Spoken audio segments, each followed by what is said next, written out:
Good morning, viewers. Good morning, viewers, SSM viewers around the world. You're welcome to our Wednesday edition of SSM News Coast Global Africa. My name is Mark Godwin Iweajunwa, and joining me from different corners of the world are my brothers, my coordinators. Far away, Toronto, Canada, is Sir George Chukwu. Sir George Chukwu, you're welcome to News Echoes Global Africa. Sir George, we need to check on your audio. We can't hear you, sir.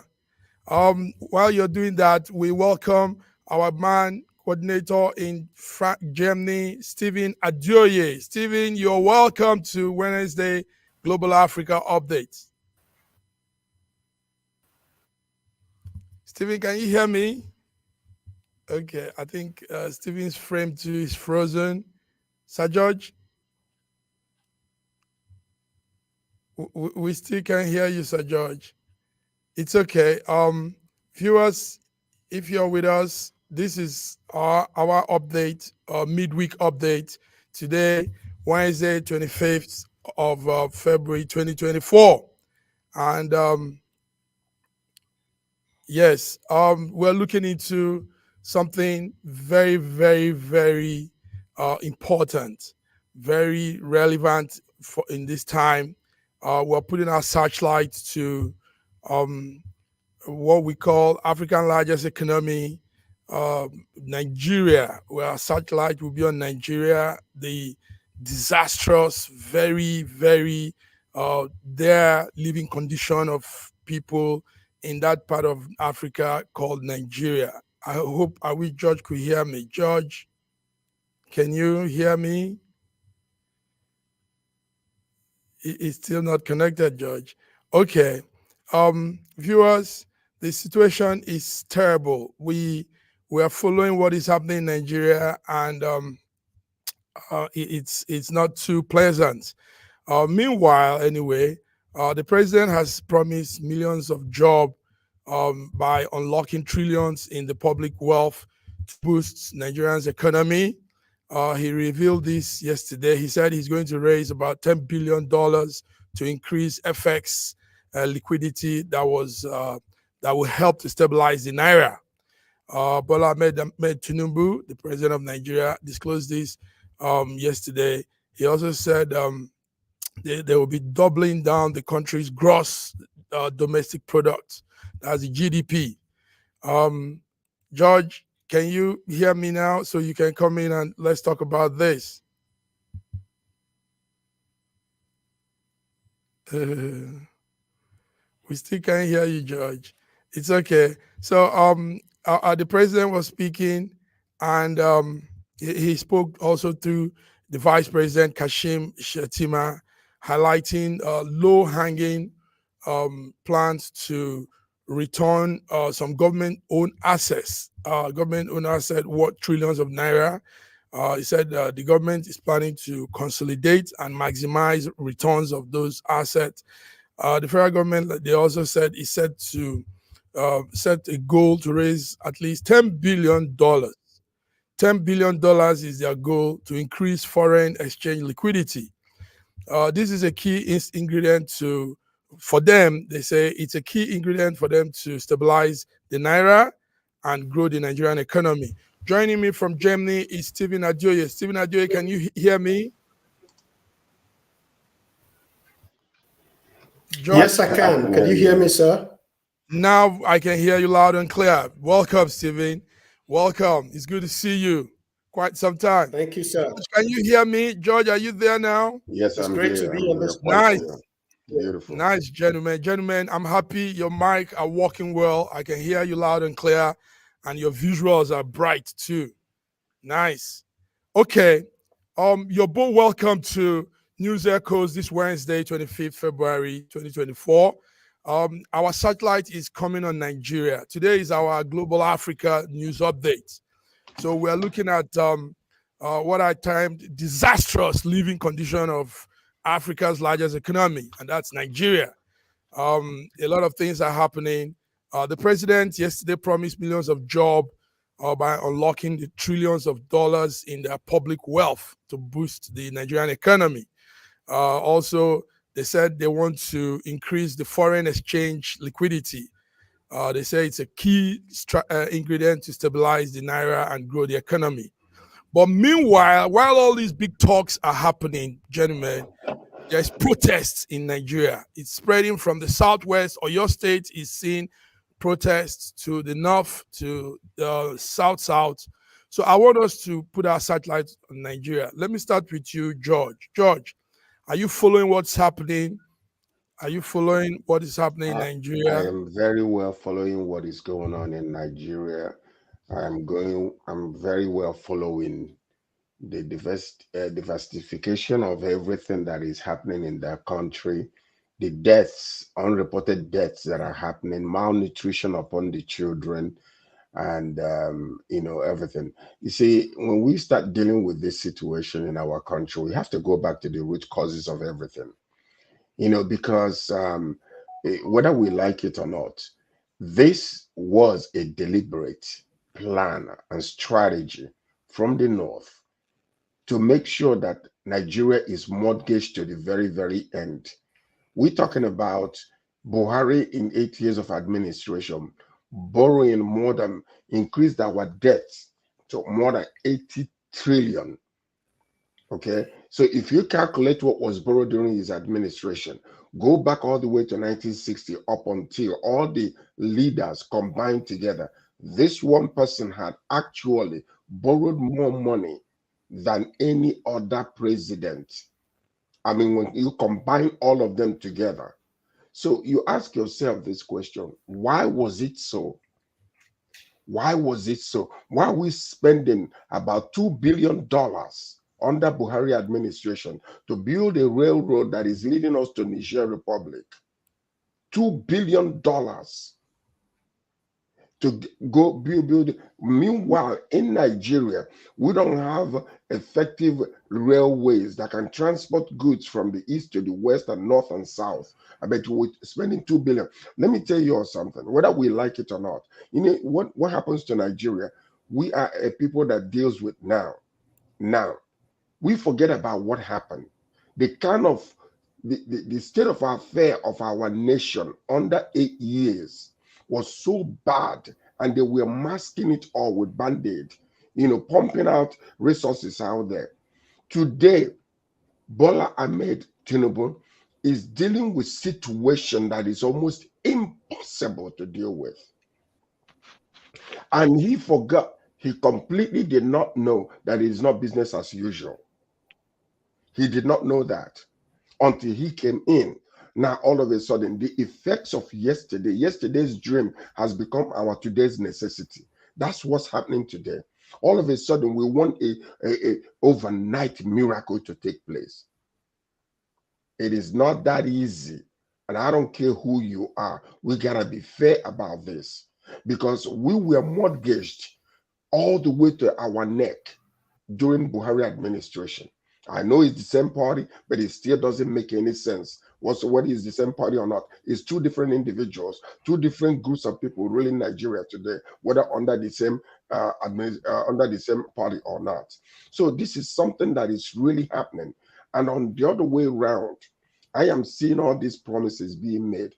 I believe that he needs to come out, spell it out the way it's supposed to be, and then let the people understand time is needed. He's crying about time, because it takes time for you to undo what was done in order for you to begin to implement a lot of new resources and a lot of new plan strategies to bring our country where it's supposed to be. It is so sad. So sad. I'm going to stop here for now. I want to welcome our brother. Yes, we want to welcome Femi Oke, Better Niger Conveyor. Femi, you're welcome to this very intense. Yeah, sorry I'm late, guys. It's going to be intense. Good morning. Yes, it's going to be good morning, intense. Stephen. It's going to be Frank talking, and Sir George has set the ball rolling. Viewers, you are listening to Global Africa Update Wednesday, SSM. We're putting a searchlight on Nigeria. A lot is happening. The president has promised millions of jobs, but while he's saying all of this, protests on the streets, like George is telling us. Children, 4.4 million children are going to face acute malnutrition. That's what Red Cross is saying as at yesterday. There's food security problem. The Nigerian agricultural sector recorded something what they claim to be 19.9 million in foreign direct investment in 2023, which represents about 0.50 total of our foreign capital income during that period. I'm bringing in our man, Stephen Adioye. Now we're talking Hello, food Stephen, security. how are you? Stephen, food security. Go ahead, Stephen. Well, I think Stephen's frame. can you hear me? Yes, we can hear you. Can you hear me? Yes, we can. Go ahead, Yes, we can hear Stephen. you. Yes. Right. What I'd like to sort of emphasize on this morning is that we have all failed. Enough putting, faults on the governments. You see, we the diaspora in the 90s, including myself, we fought hard against the regime of Abacha to restore democracy to the nation. We left everything in the hands. Diasporas could have used that opportunity to develop that great nation. But we failed.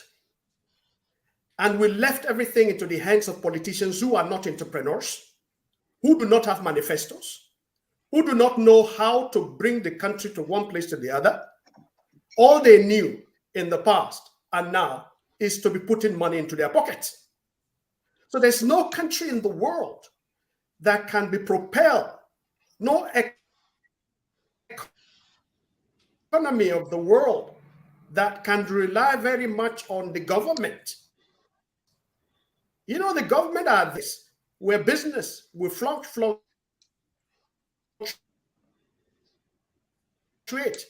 where entrepreneurs will be given the opportunity to enough of us talking about this government or the other government. One government or the other will come in. We are embedded in corruption and all sort of evil in the country. It's there. We can talk from morning to the evening. One thing we are good at, we Nigerians and in diaspora, is we talk a lot and we do little. There are opportunities. Look at one opportunity that's even open for the diaspora now. The cocoa. I was speaking to a friend of mine in Colombia yesterday. He said, look, Stephen, we are making use of the opportunity and we're selling cocoa like nothing else. We're increasing the percentage to about 10% now. And these are entrepreneurs. But what do we hear in Nigeria? Government should have to do it. What are we doing in the diaspora in outside? Look, what we do, the diaspora, is to improve the condition of the countries we live in.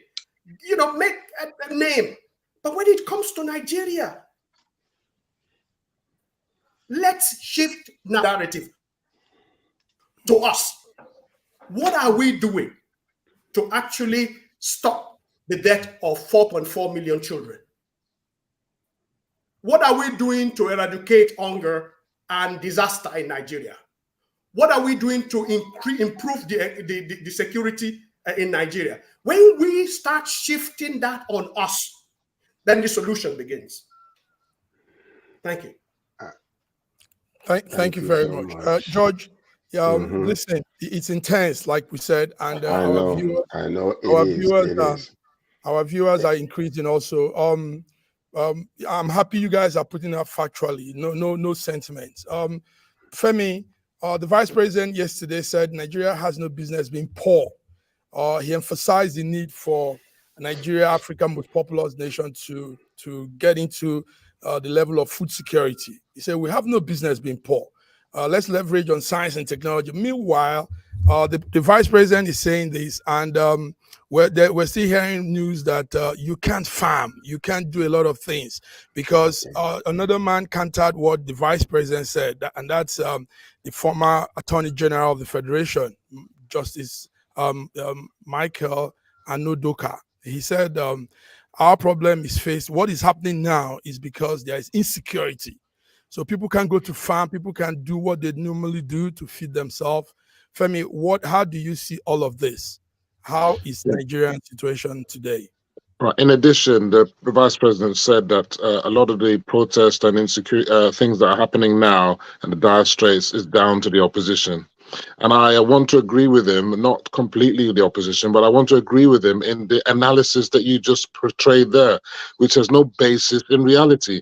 35 million Nigerians do farming in Nigeria. 35 million. That's about 70% of the population. Okay? They are based on subsistence farming. They have no choice but to farm. If they don't farm, they're going to die. That's a fact of life. The idea that we're now in hunger crisis because people are not farming is fake news. But what it is because the opposition want to portray that image and they're pushing that narrative every day. That is the narrative that is being spread. Look, it's not to say that there isn't insecurity. There is. But the insecurity is not as prevalent in the way and the manner that you're portraying. If I go to Ogun State, I can tell in my village they are farming. In the millions and hundreds of, do you know how many villages there are in Nigeria? Let's even do the numbers. There are hundreds of thousands, if not up to 1 million villages in Nigeria. How many of them are being ransacked?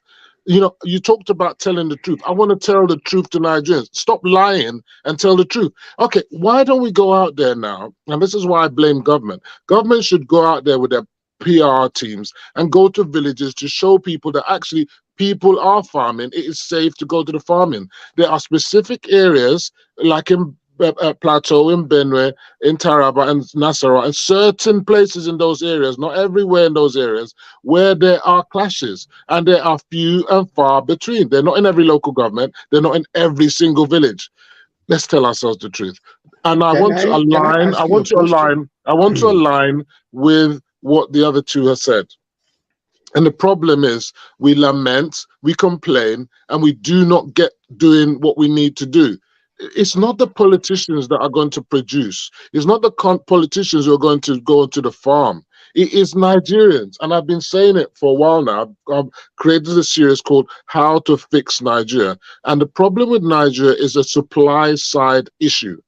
Whilst the population is rampanting on a yearly basis, millions of new babies are being born. No one is thinking, what is the power needs of every million people that are being born every year? How many new power plants are being built every year to meet that power demand? Nothing. But yet we expect 24 hours electricity. It's a joke. Look, you know that you need to feed these people. And it's going to keep on, the demand is going to keep on increasing. How many extra hundreds or thousands of hectares of land are being cultivated? How many thousands of tractors are we using? Because we can't be using hoe and cutlass in the 21st century to feed 230 million people. It's a joke. So these are the issues. But what it is that opposition don't want to talk about that. They want to talk about, lament about Tinubu. He's a useless leader. It is Buhari. Is Buhari and Tinubu the one who's going to go to the farm? You understand? Just before and then finalizing, I do want to agree and align with what George said about the railway line to Niger. You know, there is a reason, a rationale behind it. And you know, there is a rationale. But at the end of the day, what about railway lines within Nigeria? You got a situation where this is a technology that is centuries old.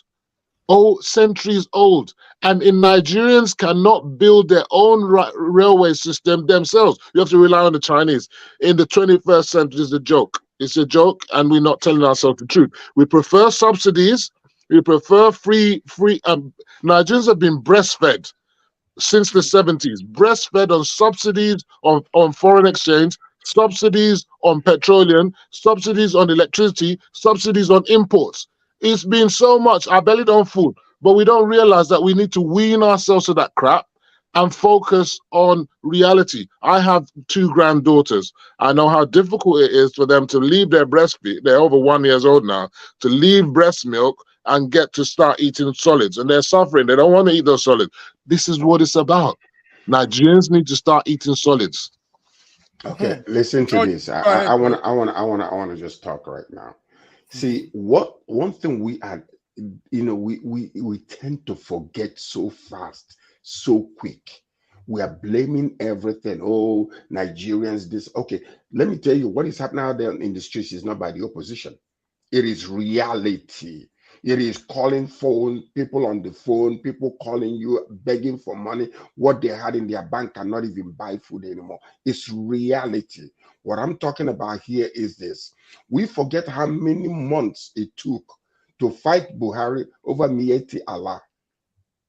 When these herdsmen were going to the east and destroying farmlands from Enugu State to all the way down to Anambra to Imo State, for how many months did we fight? The man was fighting, oh, each state must provide a grazing land in 2024 or 2023 then or 2022. We forget all these things. Where all these people they brought from, wherever they came with AK-47s. Any Pakarampanke, they start killing people in the villages. And you expecting them to go to the farm? Look at what's happening, like what you mentioned in the middle belt, Taraba State. Most of these people are being displaced. By the time they come back to their farmland, somebody, other people are already taking over their places. These are things we tend to forget. Yesterday's dreams are becoming our today's necessity. What we are going through now is as a result of what I'm calling the most deplorable government in our country, whether we like it or not. Listen to me. Listen. Okay. People You can back Buhari as much as you like. It doesn't matter, but these are the truths that we are. How come one man can borrow more money than all the presidents put together in Nigeria? Why is that? What was happening during his administration that made him to continue to borrow and borrow and borrow and borrow? 80 trillion. It's now 87 trillion. What we are talking about over here, we have so many stages. Corruption is rampant in Nigeria. You can't put your money down there and expect it to remain the same. So tell me, what motivation do I have to go and start a business in Nigeria and leave my money there? Let's say that I did it before, like I did in the past. The money just lost value. What is that going to do for me? Or I'm shipping vehicles or goods to Nigeria, and then now they're being sold. And now for me to return my money, there is no more value. Now we have to be thinking the government is in charge. Yes, I understand what Stephen is talking about, the technology and all those things. But there are things that we need to refine in our country, make it palatable, make it conducive for foreign businesses to come in, for us to come back over there and do businesses. All these stuff we were talking about, as a matter of fact, let's tell each other the truth. The point is that Tinubu was put in a place he doesn't know what to do. All these things he's doing is just making noise, trying to appease the people. I disagree completely. As we speak right now, he is just voicing out whatever he can to make people calm down. He does not know what to do. This man is in a serious situation.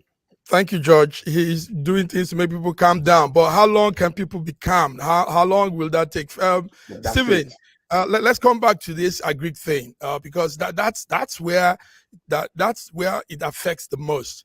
Now they say that there was I think it's is it 19.99 million in foreign investment for 2023 alone.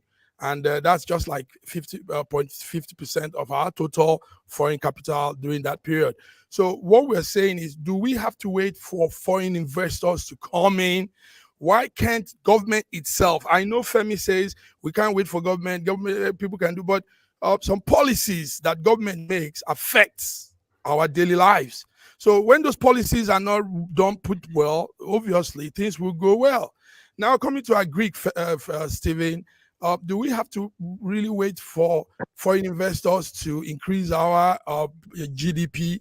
Do we have to wait for all these recapitalization, structuring of the Bank of Agric, all these things that they do normally that has not really brought much into our lives. Stephen, I know you're in the agric sector. Can you throw some light, please? Thank you very much, Mark Godwin, and thank you also what my colleagues have been speaking about. I align with their opinion. I just want to add one or two to it. In terms of agriculture, you see, 70% of our workforce in Nigeria are involved directly or indirectly in agriculture. The 70% are small-scale farmers. We expect them to feed us, but we do little to mitigate their problems. How would you expect, using the same thing hundreds of years, to feed a population of 250 million people with subsistent agriculture? I mean, we are proud of having 65% of the world arable land. Only 2.5% is being up to date cultivated. And all the 70% who constitute the small-scale farmers in Nigeria, each of them do not farm more than half an acre. So can you imagine if we put the mathematics together? What do we expect? Definitely is a doom story. Now let's move away from doom story and start looking at the future. How do other countries manage? How do a country like China with 1.3 billion people managed to cultivate and actually even export? They are actually exporting gari. Our gari and fufu are made in China. How do they manage? Again, 20 million Nigerians live abroad with a capacity. Let me say, if I want to put it on business level, with a turnover of $20 billion. The reserve of our country at the moment is less than $20 billion. The president, 33 billion. Was represented by the vice, said they want to free up $10 billion. $10 billion is what they want to free up from the public wealth in order to create jobs. Do we ask them the question, how do they do it? How do they do this? And we do not ask questions. Now, when we go back to agriculture, agriculture is the cradle of our society. And there's nothing even mentioned about agriculture in this speech.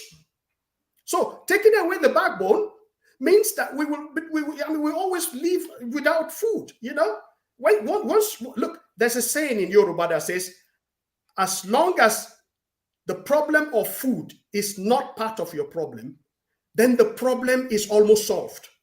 So food is very important. Let me conclude with this. You see, we have something which you don't know we do.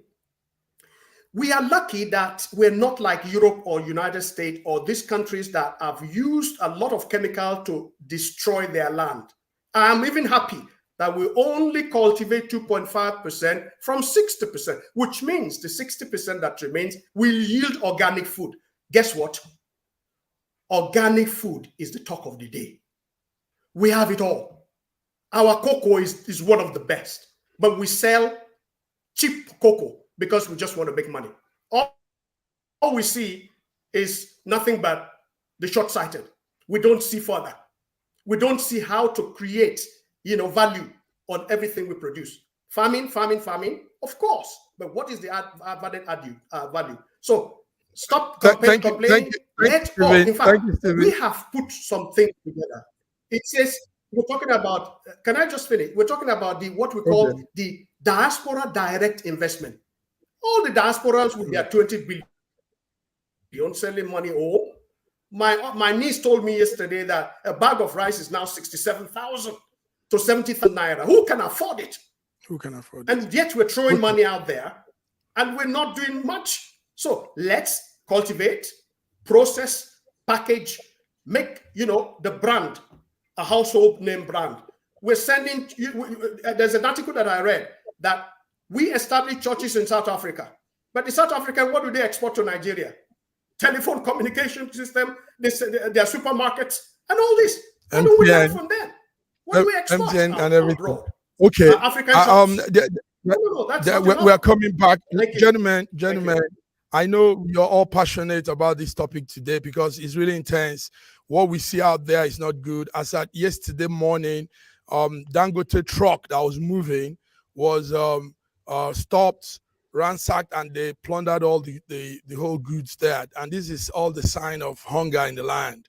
And we see so many more people in real desperate situation, hunger in the land. We're coming back, gentlemen. There's still more to talk on this. Our satellite is on Nigeria. Viewers, if you're watching with us, we see some of you there. You're tuned into SSM Global Africa Wednesday today. And I'm here with my gentlemen, my brothers and friends. We'll be back after this very small break. Please stay tuned. Thank you.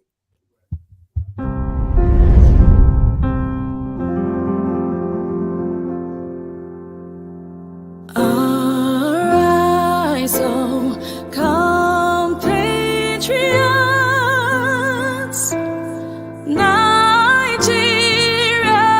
call, obey to serve our fatherland with love and strength and faith.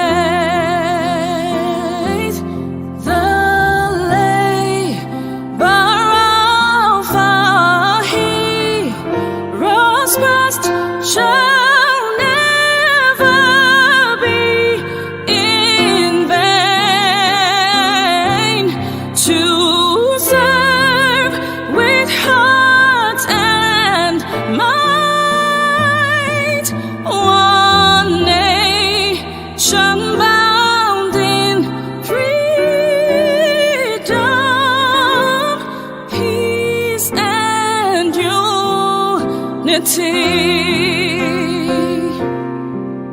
This country has some of the most extraordinary culinary diversity in the world. I'm talking about Nigeria. This first dish is amala abula, made popular by the Yoruba people in southwest Nigeria. It starts with amala made from dried yam and then is covered in a variety of soups. Next we have ofe nsala, a white soup that is synonymous with the Igbo people of southeastern Nigeria. It goes best with fufu, or akbo as the Igbos call it. Next we have suya, the most well-known food of the Hausa and Fulani people of northern Nigeria. Meat is covered in a peanut-based powder called yaji and cooked over an open fire. This is banga and starch, a classic of the Urhobo people of Delta State. Lastly, we have onunu, a plantain-based swallow of the Izon people in south-south Nigeria.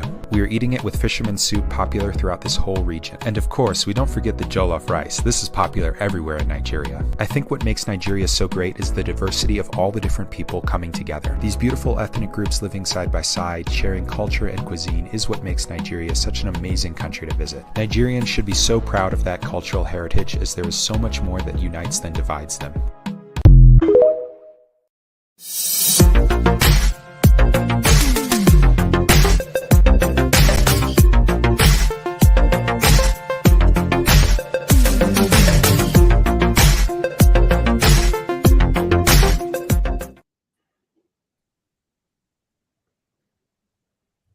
Viewers, gentlemen, you are welcome. Welcome back to our second segment on News Echoes Global Africa. Today, Wednesday, 25th February 2024. The discussion is still on. Femi, I'll come to you this time. It's still a serious issue, still very, very serious. But in the midst of this, interestingly, the president of the Ohanaeze Ndigbo, Chief Emmanuel Iwanyan yesterday said, in the midst of all the protests that is going on, he says, message to the Igbo people worldwide, please don't don't do any protests. This is coming from the Ohanaeze Ndigbo president. And the Ohanaeze Ndigbo is an Igbo social cultural organization in Nigeria. Now the president is saying this, and that sounds interesting. How wouldn't the Southeast get into any protest if the situation is biting everybody? But I think there's a twist to that. Femi, do you have anything? Why would you be asking Femi to answer? No, I have my reason. I'll come to you. I'll come to you, George. Can you imagine? Femi, what's happening? George, Listen, my view, look, these things are all strategic and it could be political, so there's the idea that they voted for Peter Obi 90%, so it's of no consequence to them. Of course, poverty and hunger is biting everybody. Unfortunately, it's been going on for decades. The idea that it's just now is just not true. It may be more hard for those in the urban areas than ever before, but it's a recurring decimal. Remember, they are also looking for the possibility of the release of Nnamdi Kanu. So any kind of ruckus that's happening there is not going to be good for the release of Nnamdi Kanu. Possibly that could be a factor. There was the Shawore's case of treason or whatever it was, because he was causing for revolt, revolution. Now that has been squashed. You understand? So that could weigh in on it. But I want to just address back, if you don't mind, the agricultural issue you mentioned before. Okay. And just to say that, look, the fundamental function of state governments is to make food self-sufficient in their states, affordable and abundant. Okay? These state governors, I call them executive governors. They are irrelevant in the Nigerian context because they are not doing their job. Now, we know that the budget from the FARC allocations, they're receiving almost double what they were receiving before subsidies were removed. You then ask yourself, what are they doing with that money? The palliatives in many instances are non-existent or very opaque. And I keep saying the problem in Nigeria is supply side, not any other. That's the solution. And what are they doing in terms of helping their states to produce? So instead of subsidizing consumption, we should be subsidizing production. That's where I agree with the obedience when they say from consumption to production. And on that alone is where I agree with them. Every other thing, forget them. But now with that focus, you have to ask yourselves, state governors, are they buying and securing more tractors for extension to farmers? Are they subsidizing seeds? Are they subsidizing pesticides and fertilizer? Are they allocating more land to investors like Stephen, like me, and like others, like Nigerians in Nigeria? Forget about even us in the diaspora. What about Nigerians in Nigeria? Are they doing that? They're not. Are they making the process of getting allocation easier? No. The president mentioned a state of emergency in agriculture. How are the state governments keying into that? Are they keying into it? Have you heard any information on the web about how they're keying into it? These are the all this lamentation, honestly, is a waste of time. People in Argentina are suffering from 209% inflation. People in Turkey are going for 69% inflation. Japan is in a recession. Okay. Not only that, Germany is heading into recession. The UK, where I am, is in recession. Okay. So this idea that Nigeria is somehow exceptional, we must take it out of of the reality. We are not exceptional. Okay. Other Africans are paying more for everything that they need, from petrol to wheat to whatever, than Nigerians. Nigerians are not exceptional. But the thing is, we've not really had it good at any point in time. George, I'm coming to you. Okay. I'm coming to you. George, even though Femi doesn't agree with the former Attorney General of Federation and the Minister of Justice, Michael Aondoakaa, and I don't know why Femi doesn't agree with him, because he's on ground. The man is there. He has his logistics too. So the man says... Opposition talking. the man says the problem of the land there of Nigeria now is this insecurity with farmers. He said Jigawa, Kebbi, Sokoto, Kaduna, Niger, and Benue are facing strong insecurity, and all of the farmers there don't go to farm because people will come and mob them, and we see that happening. So, George, Go to the market. There's food in the market. Okay. The point is this: you can have food in the market if you don't have the money. If what you had before is not enough to purchase the goods, you are still dying of hunger. The point about this whole thing is this: what we are living today is all the messes and the cost that this oil we have actually brought upon us. Now, in the 70s, Malaysia came to Nigeria and we gave them a gift of palm oil. Today, do you know their GDP when it comes to palm oil? I mean, all these things we are talking about, what I believe is that if all things being equal, if the government actually, we are living a lifestyle of, normality, not ostentatious lifestyle, stealing money, all this nonsense that has been going on for the past few years, billions of dollars being taken away, and then we make noise for a moment and it's forgotten, and you go behind the doors, you grease the palm of everybody and you get away. Nobody hears it anymore. These are the people Today we are talking, many people are pointing out, regular people on the streets, they're pointing out, you buying SUV because the roads are not good. Whose fault is that the roads are not good? Why didn't we have innocent to produce a special vehicle for all those people? No, they will not do it. But you want your naira to be strong? What is our GDP when it comes to what contribution does agriculture actually contribute to in our GDP when it comes to exportation? No. Ghana is producing, packaging, and shipping more than Nigeria as a whole is doing. These are the little things that we need to really think about. But what I'm saying is the system is messed up royally and completely. It needs to be reshuffled. We need a man with a big ball who will come in there and start from ground up and build everything back up. Today, I was listening to the news yesterday that we don't have electricity in Nigeria. It's planned. It's not by accident. Yes. So many things we are suffering today as a result of what happened, all the messes we have faced in the past. Security we are talking about. Without security, you cannot have development. You cannot, whether you like it or not. The North used to ship certain types of goods like fish and all those things to the East. Today, they are not receiving it. Tomatoes are not coming. Onions are not coming. Why? Because of security. And if the people that are able to smuggle it in, the prices are quadrupled. So how are you going to survive that?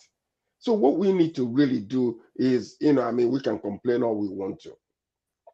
But the point is, I think we need to go back to the root causes of everything that has been happening and begin to rebuild like a new country. I'm telling you, if not, I am telling you, and we can blame the opposition all we want to. We can blame anybody, blame ourselves, the foreigners or the diasporans all we want to. If care is not taken, we are coming to a place of revolution in that country where it will be very, very difficult. It will take us years to rebuild again. So what I'm saying is coming, because no, but it's happening. If we can see when people stop vehicles and mob plunder goods and stop vehicles and do all this, then it's happening. Gentlemen, that's not a revolution. No, it's gradual. Gonna blame it on the opposition again. It's coming. Opposition gradual. is sending people to stop the truck and take food out of it. Okay. Look. Thievery, criminality is not new in Nigeria. Let's look at something else again. We're still on the same topic. Our viewers, we're still talking strong here. Disastrous living condition of our Nigeria and what's happening presently. Everybody is seeing it. We're all witnessing it. It's not a fairy tale. Stephen, let's come to something that sounds funny. During the time of the campaign last year, a lot of media influencers, they call them, media personalities, were actually campaigning for APC backed Tinubu's presidency. But today, in the same media, we're seeing a lot of them backtrack. A lot of them are taking back what they said, apologizing to their followers for supporting Tinubu because they see what is happening. Stephen, I want to put down you. Doesn't that look very ridiculous? What will you say about this? Some of them are even asking for money returned and all that. Stephen, are you following this? This is what is happening because of the condition of yes, I am. Yes, I am. Thank you. You see, when a hungry man is a hungry man, the biggest mistake you should never make is to promise an hungry man that you will fix it all. When you make that mistake, an hungry man, we want you to solve the hunger immediately. Our politicians do not have manifestos. They do not have ideas of what they want to do in the next 4 years before they get out of it. All they bang on is to amass much wealth to their pockets, which is horrible. Now,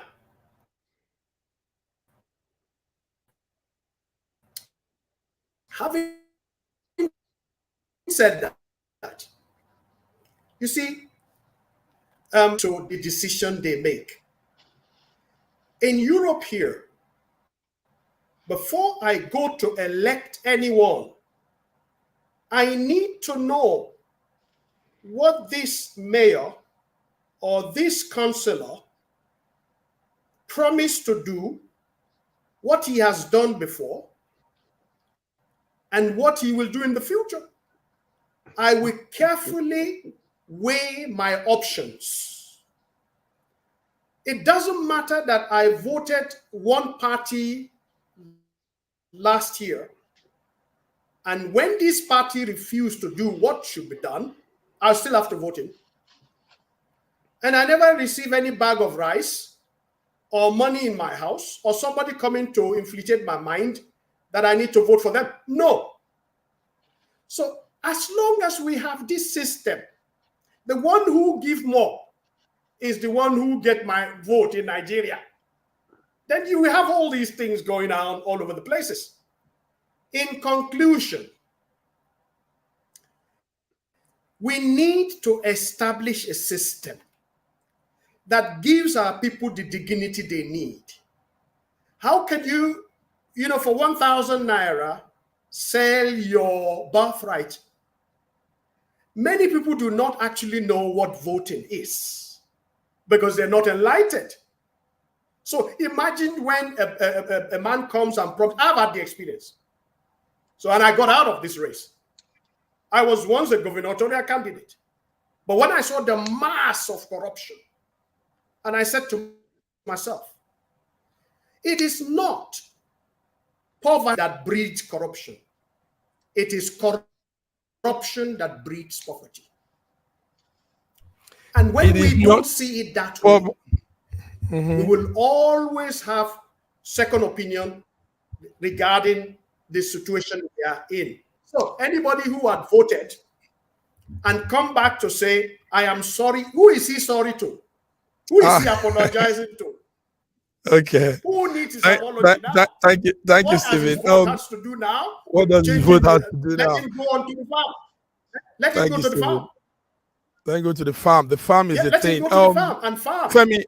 There's no insecurity in Nigeria to farm. Yes, Femi. Yesterday also we had Afrobeat singer. Excuse me, sir. Can I? Okay. Go ahead. Yeah, you want to say something? Okay. Excuse me. I just want to this.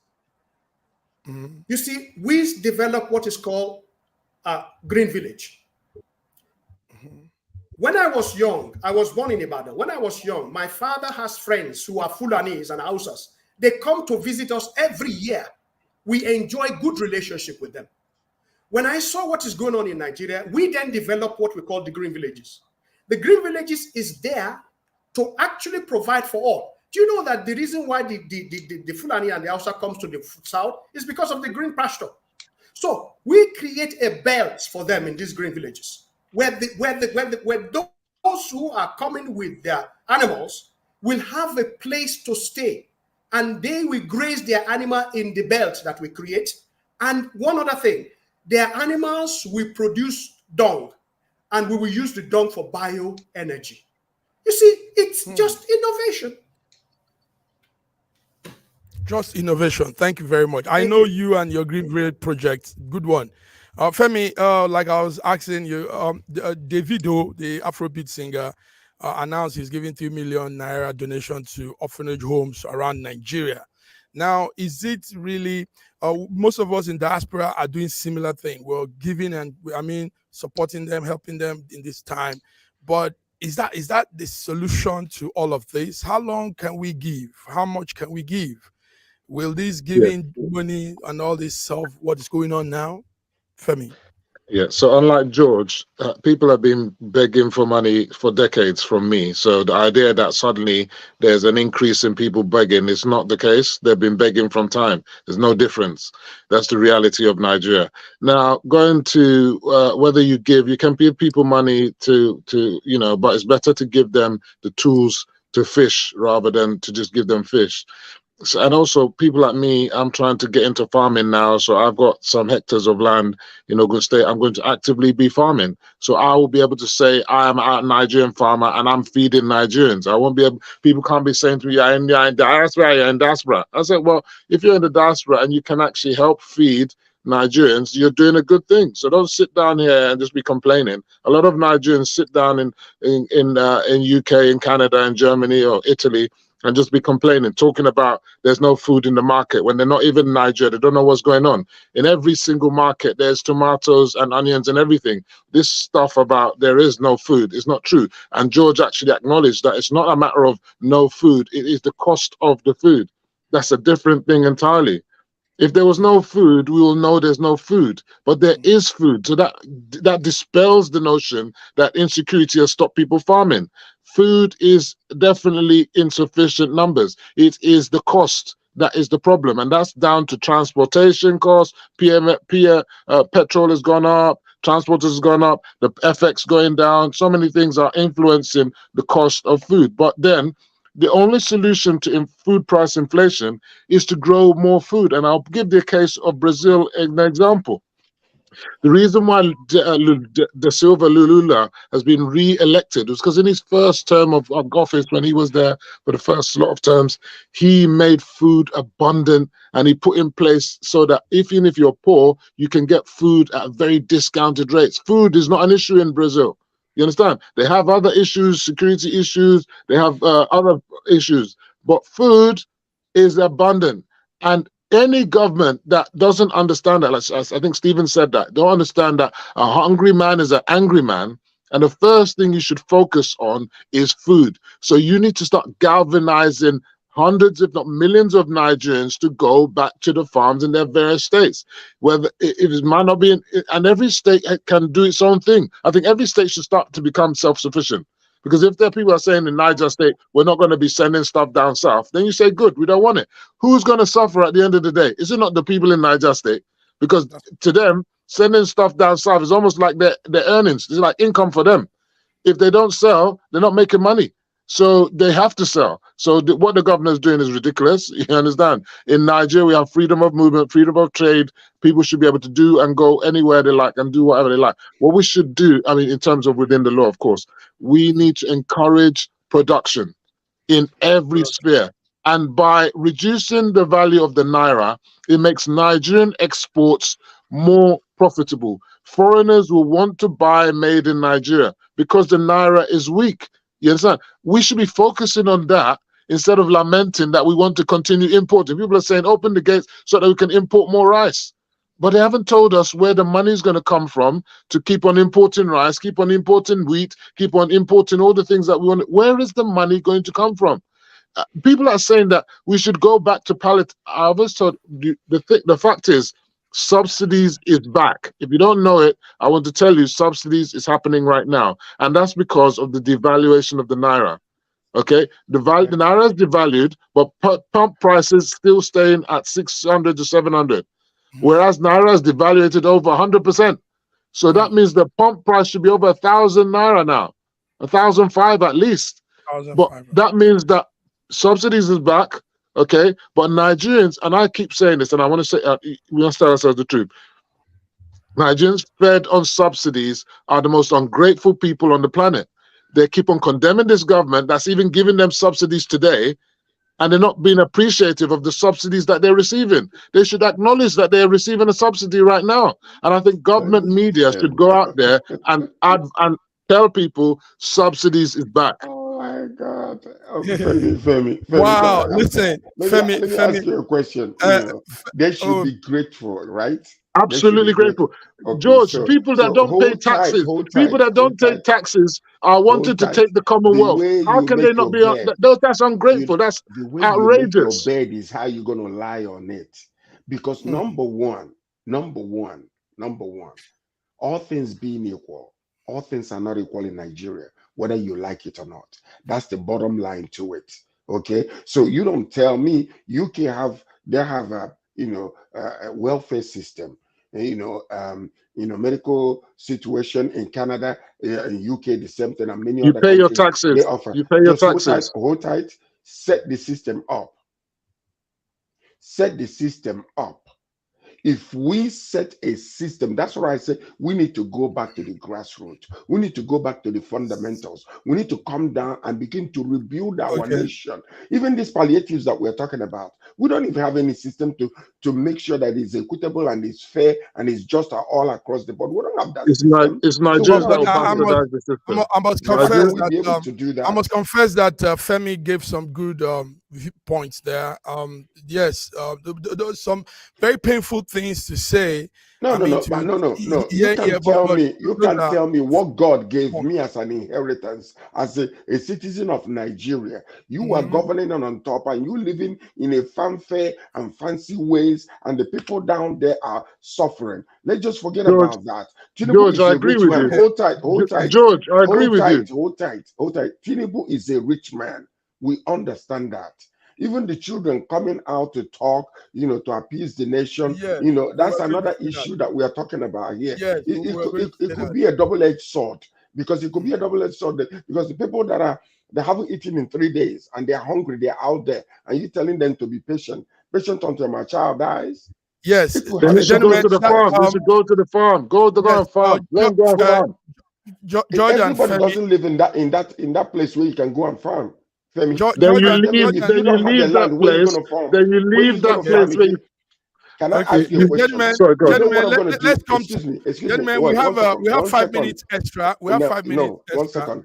I want to do something. Stephen Adeoye, you've been talking about green farming and all these things. I want us to contribute money. Let's take Stephen and go back to Nigeria. And let's try in Abuja to reach the government to give them a solution to what is happening today. And let's see how it's going to work out. The system is fucked up. It's completely messed up. Okay. We are coming to the discussion. That's how you will know that the system is completely messed up. Yeah. George, you said it. You've said it. We're coming to this point of Adeoye, you will start with that. Tinubu's children are all begging Nigerians to give him more time, but people are saying it's not working. How long do we have to give? Well, how many time more do we need to give to something that is not really working? And these children are saying it also under some very you would say not too good. It doesn't send the message. Sheyi is telling Nigerians to give the father more time while he's flying on the private jet. He's putting on a $500 and something wristwatch. He's surrounded with this exotic food and all these things, and he's telling these poor people on the street, "Give my father more time." What's the message there? Adeoye, let's hear you.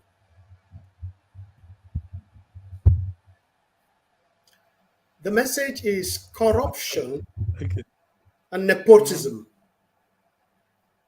is a disease. And when it encountered a country, it needs a complete rethinking. Look, it's not just the politicians that are corrupt in Nigeria. Anybody who had the opportunity, they say they will. So corruption is down to the local government, down to the simple person out there. He wants to make his own deal from you.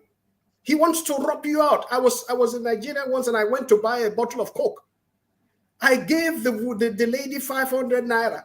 And she did as if it was just, 100 naira that I gave to her, and she gave me just some kind of chicken change. And I said to her, but do you realize I gave you 500 naira? Oh, she said, oh, now I know. So you could imagine it is enrampant in our system. So it's not just talking about politician or no politician. So whenever they have the opportunity, they blunder. In fact, to the extent that you think these people are not just sick, but they are absolutely without connection to any human being.